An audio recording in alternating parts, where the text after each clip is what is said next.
حضور کے ساتھ جا رہے تھے، رستے میں ایک درخت آیا، اس کے نیچے حضور کھڑے ہوئے، حضور نے اس طرح درخت کی شاخ کو پکڑ کے ہلایا، یوں پتے جھڑ گئے۔ ہم اس منظر کو دیکھتے رہے۔ حضور علیہ السلام نے فرمایا، سلمان فارسی، تو نے مجھے پوچھا نہیں کہ میں نے اس درخت کی شاخ کو یوں کیوں ہلایا ہے؟ تو میں نے عرض کی، حضور آپ بتا دیں کہ آپ نے کیوں ہلایا ہے؟ فرمایا، سلمان، جس طرح اس درخت کی شاخ کو ہلایا گیا اور سارے پتے جھڑ گئے، جب کوئی بندہ سجدے میں سر رکھتا ہے، نماز پڑھتا ہے، اس کے سارے گناہ دھل جاتے ہیں اور وہ پاک اور صاف ہو جاتا ہے۔ ایک دن فرمایا، صحابہ، اگر کوئی بندہ اس کے گھر کے سامنے سے نہر گزرتی ہو اور وہ دن میں 5 مرتبہ اس نہر کے اندر غسل کرے تو بتاؤ اس کے بدن کے اوپر کوئی میل کچیل رہ جائے گا؟ عرض کی، نہیں۔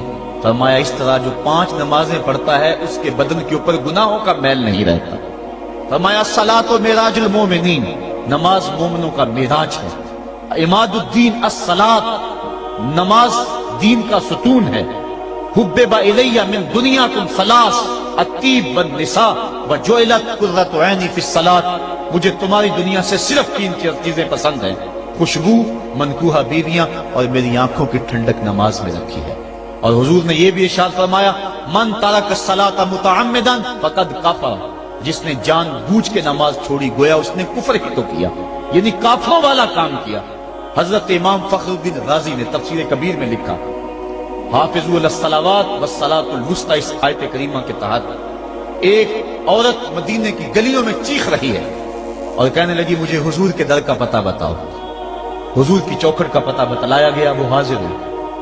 آقا کریم صلی اللہ علیہ وسلم کی خدمت میں عرض کی، حضور میرا خامد سفر پہ گیا ہوا تھا اور میں نے اس کی عدم موجودگی کے اندر زنا کر لیا، حمل ٹھہر گیا، اور جو بچہ پیدا ہوا میں نے مارے شرم کے اس بچے کو سرکے کے مرتبان میں ڈال دیا، اور پھر اسی سرکے سے میں لوگوں کو فروخت کرتی رہی ہوں۔ اب جب کہ میرا ضمیر جاگا ہے، میں آپ کی خدمت میں حاضر ہوئی، مجھے بتایا جائے کہ میرے گناہ کا بھی کوئی کفارہ ہے۔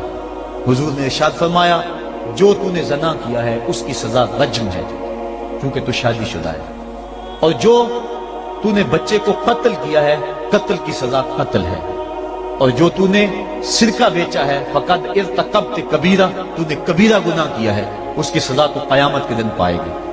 اس کے بعد حضور فرمایا، ان تینوں گناہوں کی یہ سزا ہے، لیکن جس طرح تو گھبرائی ہوئی آئی تھی، میں تو یہ سمجھا تھا شاید تیری نماز اثر قضا ہو گئی ہے۔ اب آپ اندازہ کریں کہ نماز کی اہمیت کیا ہے، اور ہم اس بات میں کتنی سستی کرتے ہیں۔ کسی سے پوچھا جائے نا، آؤ نماز پڑھنے چلے، وہ کہتے ہیں، بس یار میرے کپڑے پلید ہیں، کپڑے میرے پاک نہیں ہیں۔ تیرے کپڑے کیسے پاک رہ سکتے ہیں؟ تو اللہ کے حضور جھکنا نہیں جانتا، تیرے کپڑے بھی پلید ہیں، تیرا دل بھی پلید ہے، تو اس کے حضور جھک کے تو دیکھ، قلب بھی ستھرا کر دے گا، تیری روح کو بھی پاکی دے دے گا، تیرے قلب کو بھی طہارت بخش دے گا۔ تو اس کے حضور آ، جھک، اس کے حضور سجدوں سے اللہ کے حضور خراج پیش کر اپنی محبتوں کا۔ جب بندہ سجدے میں سر رکھتا ہے، اللہ فرشتوں میں فخر کرتا ہے، میرے بندے کو دیکھو نا، بالآخر میرے حضور ہی جھکا ہے نا، کتنے گناہ کیے اس نے، کتنے جرم کیے اس نے، لیکن بالآخر میرے حضور آیا اور اپنے گناہوں کی معافی مانگتا ہے۔ فرشتوں گواہ ہو جاؤ، میں نے اپنے اس بندے کی مغفرت فرما دی۔